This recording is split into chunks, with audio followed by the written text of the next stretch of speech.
Welcome to Healthcare by the Numbers, a podcast that uncovers what's driving healthcare transformation. Join us each episode as Caravan Health leaders interview the brightest minds inspiring healthcare innovation and discuss the numbers which have shaped their thinking. Welcome, everyone. I'm your host, Todd Searls, Vice President of Business Development, Sales, and Marketing at Caravan Health. And this is Healthcare by the Numbers, a podcast that explores the numbers driving change throughout our industry. To learn more about Caravan Health, this podcast, and to check out episodes of the show, visit caravanhealth.com. And be sure to sign up for our newsletter to be notified of future episodes. You can also visit our program page on Healthcare Now Radio and follow us on Twitter, LinkedIn, and Facebook under our username @CaravanHealth.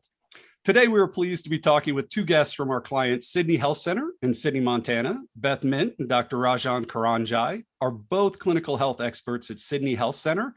We're looking forward to a conversation about their experience with hierarchical condition category coding, or HCC coding, on accountable care and population health in a rural setting.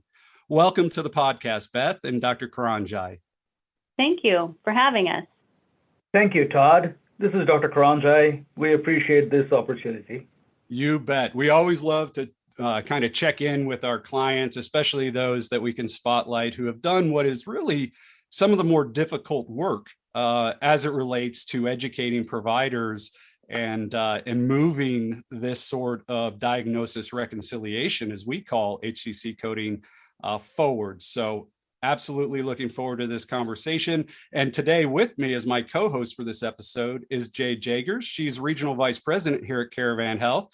Jade and I used to work together when I served as a Regional Vice President, and she works closely with Sidney Health Center. So Jade, I'm pleased to welcome you as my partner in this discussion today.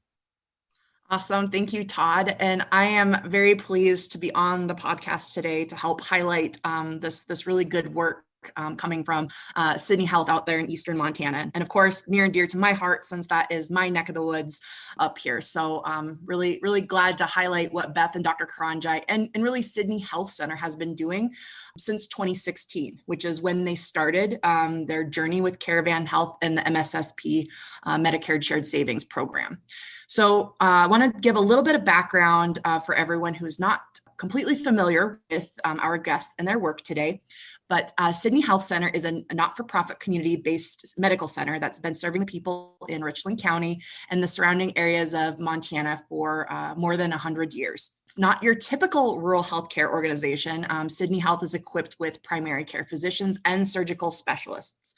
Services include a 24-hour emergency department, an acute care facility that's licensed for 25 critical access beds, a health center clinic, which has 15 local physicians, 2 family nurse practitioners, and an audiologist, a pharmacy, and a 93-bed extended care facility.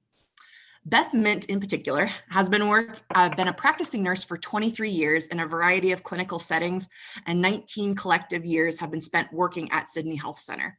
In 2017, she accepted the position as an ACO patient care coordinator for Sidney Health and currently serves as the population health nurse, ACO quality champion, and the diabetes self-management education director. Dr. Karanjai is an internal medicine physician who's been practicing rural medicine in Sidney since June 2002. He is board certified in internal and sleep medicine, has a full-time clinic practice, and also works as a hospitalist in the critical access hospital setting. During his tenure at Sidney Health Center, he served as the chief of medical staff on the board of directors, represented the organization as an ACO champion, overseen several departments as the medical director, and currently serves as the co-chief medical officer.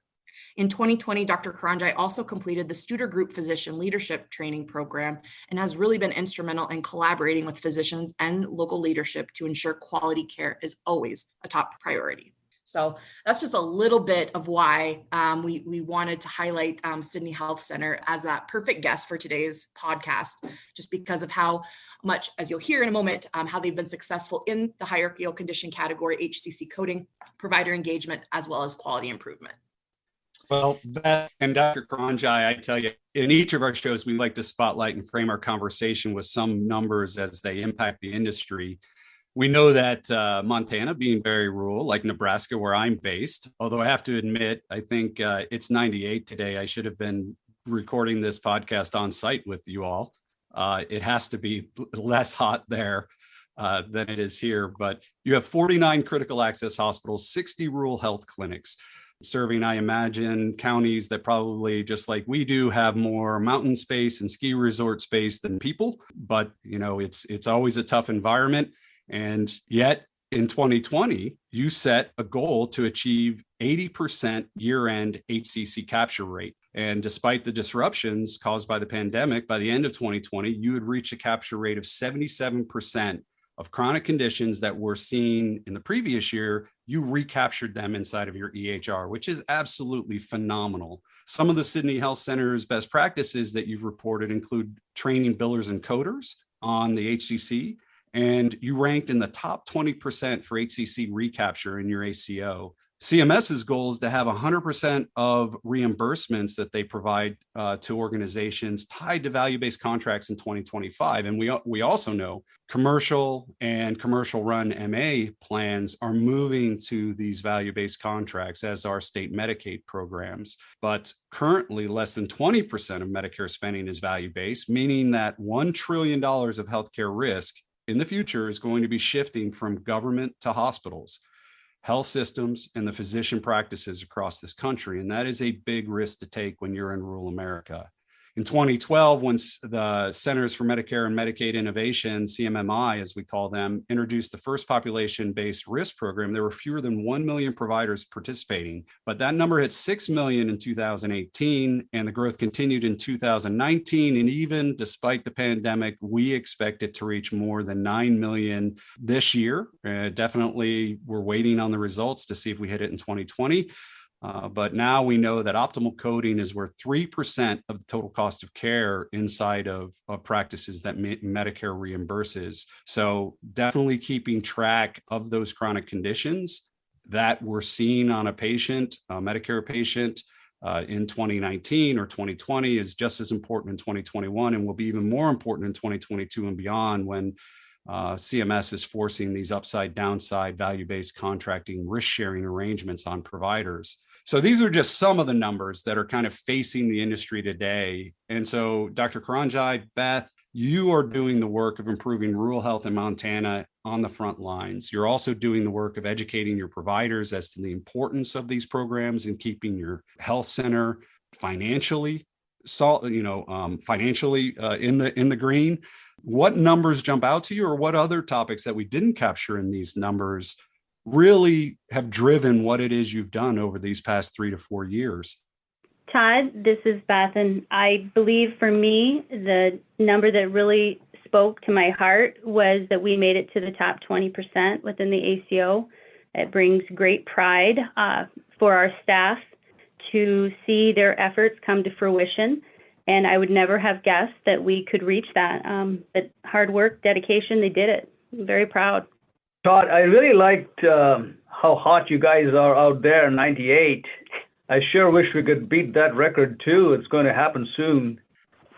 And it's amazing how great the environment is here to really care for the people, how close they are to you. And I always like the bigger picture, Todd. And, when I look at your numbers, they're wonderful numbers. And from the standpoint of our national spending on healthcare, I do a little bit of a comparison since I'm from outside the United States. I see that we do spend, maybe a fifth or 20%, close to 20% of our GDP for health, and compared to maybe double the expenditures in other countries. And maybe in some ways, we are still trying to catch up with the quality and better care, lower costs, and a healthier population compared to the other developed countries. I say that because, this is very much in that context what nationally we're trying to do, and it boils down to where the tire meets the road in rural healthcare. Well, I think you bring up a good point, right? We move around. We see a lot of our rural areas. We have a recruiting shortage across the country. It doesn't matter if it's rural or urban. I just saw a thing that down in Arizona, one of the largest health systems is looking to hire 1,100 new nurses and other caregivers to support their work, just caring for their communities. And so, Dr. Karanjai, I think what you say is absolutely critical. Once you get to know the people in your community, and once the community gets to understand just how important their health center is, not only as physicians and clinicians delivering care to them as patients, but also it's probably the major driver in employment and keeping your economy in the local area moving forward, then we can break down some of these hopefully challenges that pose barriers to not only delivering care, but also, making the community invested in the success of the facility itself, because you need to feel like everyone is involved, from patient to provider to the board, in small towns and small communities across the United States, in order to truly tackle these new payment reforms, because it will burn out physicians and burn out clinicians if they don't feel like those new programs are providing value to the patients that they see every day. And then definitely if the patients don't see the value in it, it's hard to keep those programs moving forward. But I tell you, you guys tackled one of the most difficult things that back when I was serving as a regional vice president, and Jade, maybe you can provide some color here as well, but training on HCC, the hierarchical condition category codings, and just how they impact, if you're part of a value-based care program, CMS wants to see how sick your patients are, but if providers aren't capturing those chronic conditions year after year after year, CMS just naturally assumes that your patient is getting better, when that's just not the case. You just didn't see them for a particular condition. They came in for a broken toe and you weren't treating their COPD that day. But CMS wants to see all of those things captured in any year. So to reach the top 20% of our ACO, all of the hard work that your teams are doing, how are you able to incorporate everyone into your training, from physicians to practice admins to billers and coders, and get them, if not excited about the process, to understand the importance of it, and then therefore being motivated to see it through to these high goals that you set? Well, Todd, it was definitely a challenge, to say the least, to reintroduce some of these concepts to the coders. They were engaging, but really, like you said, you have to be able to connect to the why. Why does it matter? And people that work in healthcare, our direct patient care, we can see the effects of our care sometimes immediately. However, the ancillary staff don't always get to see that, and they don't always think of themselves as having an impact on a patient, but they really do in a roundabout way. And when people are not having their bills completed and submitted properly, how does that affect them financially and mentally and then physically? So getting to the why, the core of the why, and then truly engaging the team, clinical nursing, providers, coders, our software department, all played a major role. Our EMR, we learned more about our EMR and how it can help us, and engaging that EMR instead of being resistive to it, using the tools it offers. Our software department is excellent about keeping us up to date on those changes and reminding us of what's available to us. And with the documentation, our coders will reach out and reach back saying, I need this documentation needs to improve so that we can drop these codes. And so working as a team, it's really developed over time, and our communication continues to improve. And I believe that our team can see the effects and are less siloed, so that they know their role and how it impacts the whole facility and our patients. I think that's really getting to the root of the why and making sure everybody understands their impact. Yeah, I appreciate that, Beth. I know you've put in a lot of time and conversations, and Dr. Karanjai, you've also been a great champion of delivering kind of this good word around HCC with your fellow providers and clinicians there. I am curious, Beth, if you can share the comments about how including billers and coders, and maybe them not understand, I don't know if understanding is the right word, but being able to see the results of how they play a part in the end result of a patient's health status, right?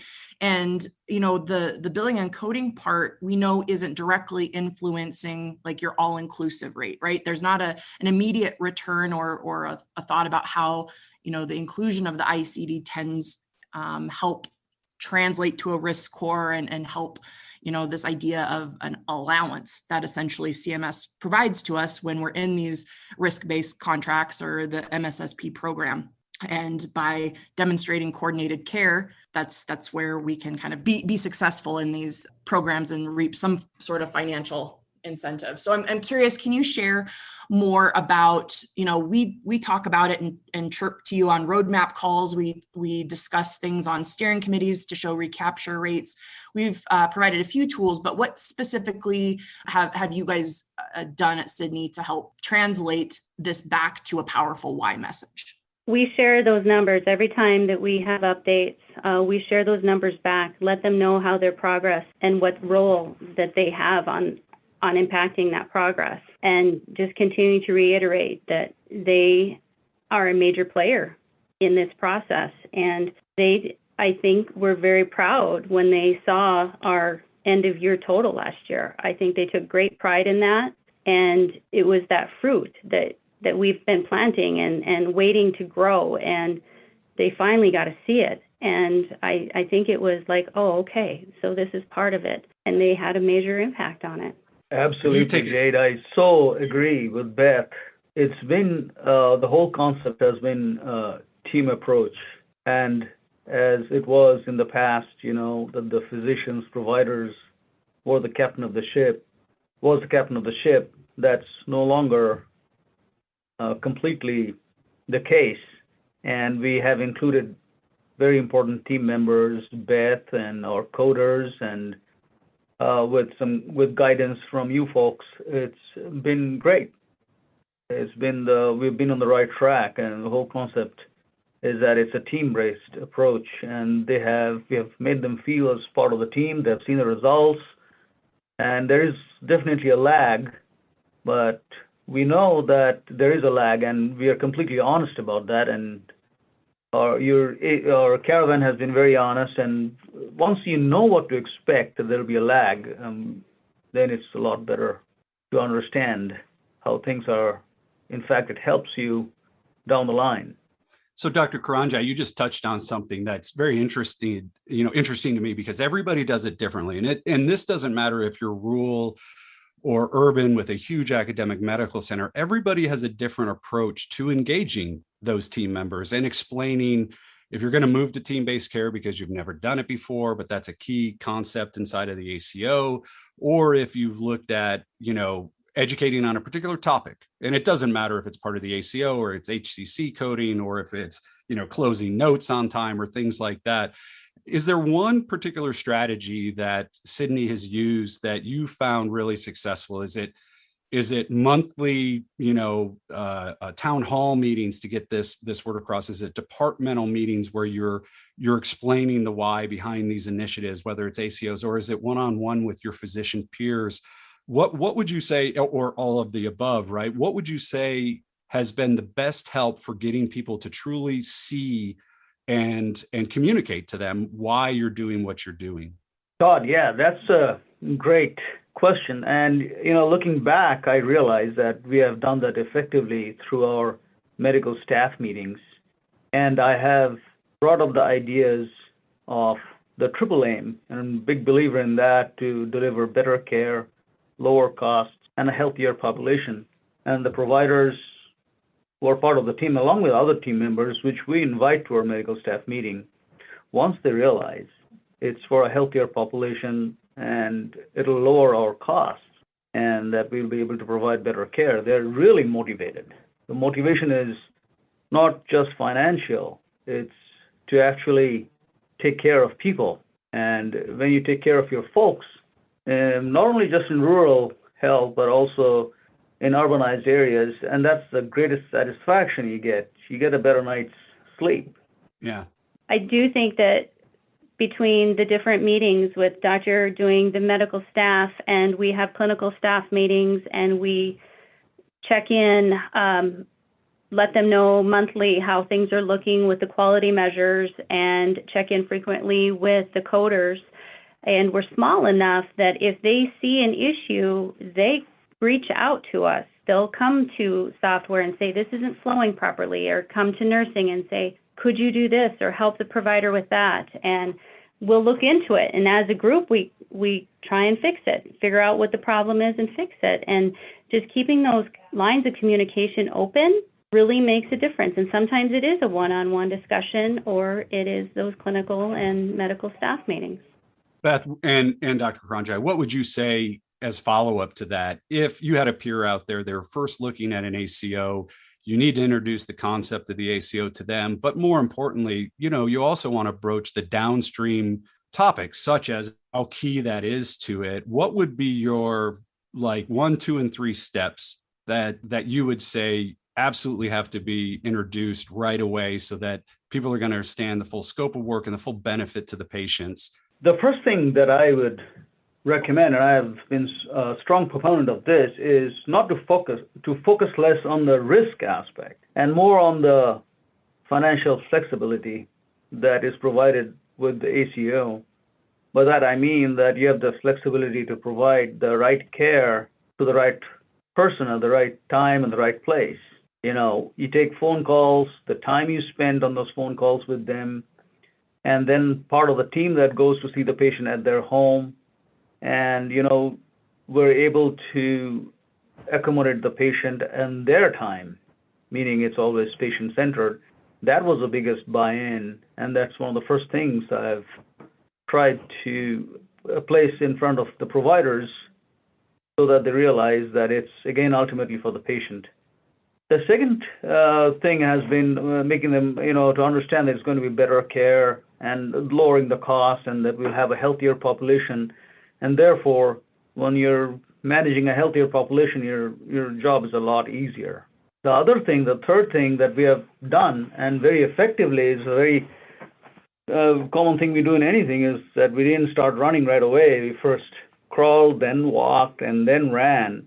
It's a slow process, but it does. The engagement has been tremendous when you have kept it a little bit, a piece at a time. Right. And Dr. Karanjai, you mentioned, you had to crawl before you walked, or let alone got your feet moving too quick underneath you. I'm curious, do you have, along those same lines of, top 3 things to know, looking back, what would you give as a piece of advice for folks who are just starting their journey crawling, or what do you wish you would have known prior to becoming involved in the ACO? As far as getting involved in the ACO, if we were documenting, as far as documentation goes, we weren't documenting as thoroughly that we should have. We talked to the patients, that aspect was there. But as far as objectively documenting what we saw, and we discussed it with the patient, but we never documented everything in its entirety. And when doing that, what has happened is things have come forward that the patient did not remember. But once we started talking about it and documenting it, then the patient was more, hey, yes, I need that addressed. I need that done. So I wish that, the ACO has brought that to light to us. I wish we could have done that. And, how important the health maintenance is, the preventive care is. It seems like that we have a big voice and a big force behind us. We feel more confident. We are doing those things, and now we are doing it even more. Feels like there's a lot more force behind us when we explain it to the patients. And I've seen that in their eyes, and how they accept it, and that buy-in from the community is just tremendous, unbelievable. Oh, I think that's great. I think you hit on another, maybe a place to tie back to the why, and ultimately patients like some sort of success story, is that it's not just about coding for the sake of coding, right? By having these descriptors that help explain the patient's health status, or other health services they may have received since the last time you've seen them. We all know, our patients aren't always the best historians. It really allows you to provide or have that full 360 picture to offer and get them connected to the healthcare services that they might not even recognize they need to get hooked up with. So I am curious, Beth, if you have any other follow-ups to anything Dr. Karanjai just shared, or a particular patient success story beyond what we've covered at this point. I will defer the win to Dr. Karanjai, but as far as adding to, engaging into the ACO is making sure that your team members, your full team, not just your leaders, but your full team are present and at the table and discussing what to expect and how they can see maybe limitations or how they can improve on what they have, and knowing your EMR to the fullest. I think the value of your software staff when it comes to quality, they are very underappreciated, and how making sure that what we are doing is documented appropriately and where it needs to be documented so that we can track it. Like he said, they were having discussions, but maybe they didn't put it down on the note, or it was within the note, but that's not traceable. You can't track it. So knowing how everything flows and is mapped and all that crazy IT stuff that I am not part of, but learning, that is a major, major factor with quality measures. I never would have realized how impactful the EMR is. So definitely having your software available and knowledgeable and improving on the daily is a very high priority. That's a quick follow-up on that. Transitioning from paper to EHRs, a lot of people did that when Meaningful Use first came out. There are still some who haven't, or they're on an old EHR that perhaps is not certified. I think as an old IT director myself, I've inflicted my share of pain on clinicians, swapping into a new system before bringing everyone to the table and have them understand what changes are going to occur. I mean, do you have steering committees or change management committees that, like you said, you bring everybody to the table so that, someone has a good idea about how they want to document, but you have that subject matter expert on the technology side there to say, whoa, that's not possible, something like that? Do you have routine meetings like that?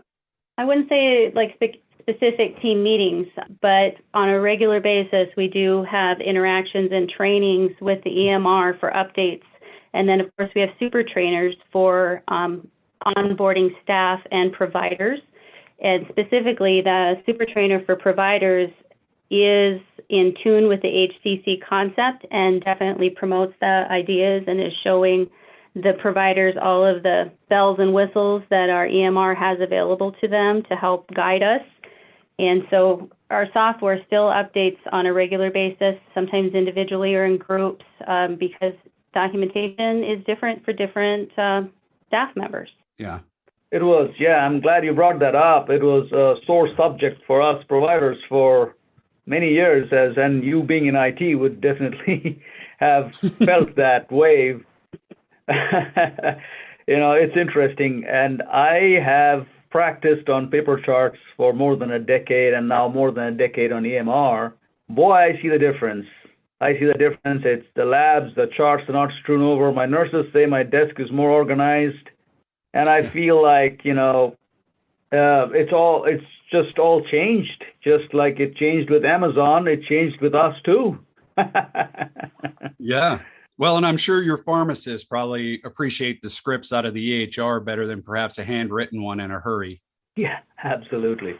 Well, I know Jade asked about a success story, so I absolutely want to ask you guys for that in terms of whether or not it's a patient success story or like what you've already said, just building on the success that you've had, internal trainings and meeting your goals, but then also wrap that into what is next for Sidney Health Center. I mean, you've met a pretty significant goal on HCC coding as it relates to not only care improvement, but how it helps with the value-based payment program of an ACO.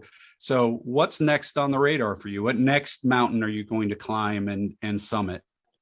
Preparing for the future, what our next goals are is working towards the all payer, focusing on engaging our specialty practices, trying to develop and improve those processes and how they impact our quality measures, and make sure that the whole team, the whole medical team is on board and playing their role.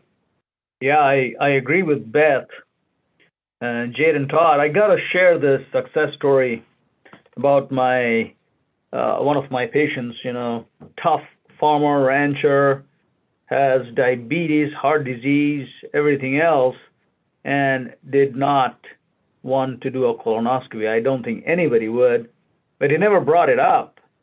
And had it not been for the annual wellness visits, I don't think we would have pushed him or had him to do a colonoscopy, and lo and behold, there's a cancer. And it's one of the only procedures that is both diagnostic and therapeutic.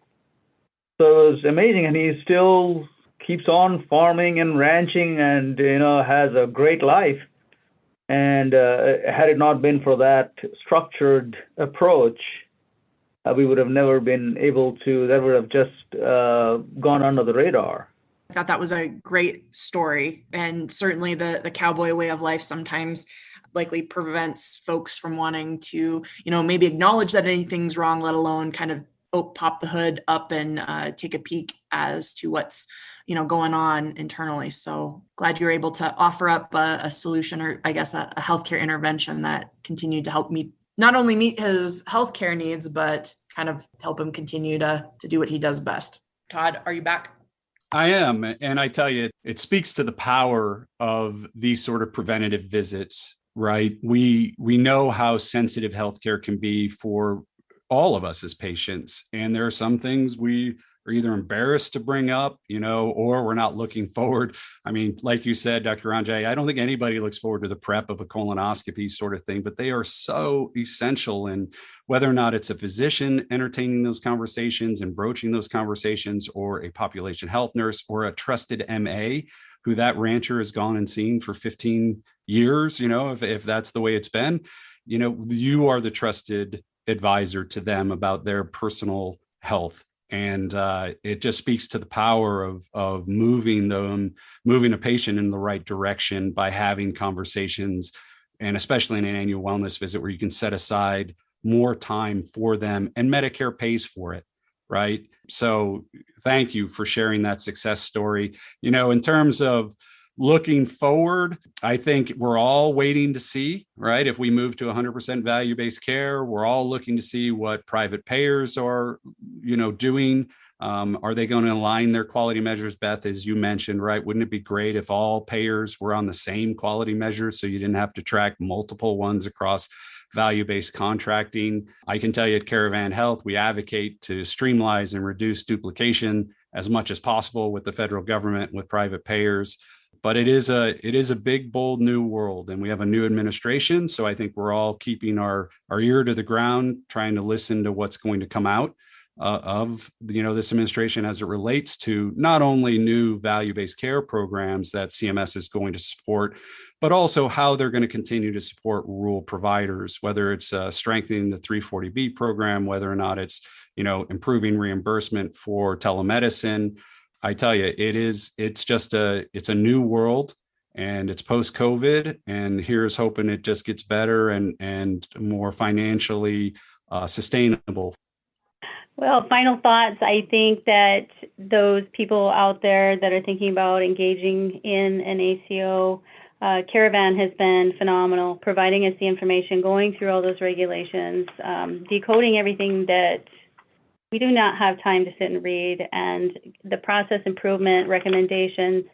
It's been amazing. We couldn't do it without them. I believe that the future is bright for Sidney Health Center, continuing with the ACO. I do think that we will continue to improve and hopefully be in the top. I truly believe that. And on a broader note, I think that, as I've mentioned earlier, that focusing less on risk and more on the flexibility, the financial, the social, the economic flexibility to engage with the community is probably at the core of what we are going to see on a national basis. And ACOs like Caravan do help us provide and engage better with our community, which is our ultimate goal. Excellent. Thank you both so much. I can't tell you how nice it is to talk with clinicians and organizations as a whole who have kind of started the process many years ago and have gradually worked their way up to meeting the goals that they have set for themselves, and in turn are now looking for new challenges to embrace. I really appreciate you both spending your time with us today. For our audience, if you'd like to learn more about Sidney Health Center and their work, you can find them at sydneyhealth.org, on Facebook, on LinkedIn, and Twitter at Sidney Health Center. You can also find Beth and Dr. Karanjai on LinkedIn at Beth Mindt and Dr. Rajohn Karanjai. Jade, I also want to thank you and everyone out there for listening today and for being a part of this discussion. We are Caravan Health, and this has been Healthcare by the Numbers. Until next time, take care.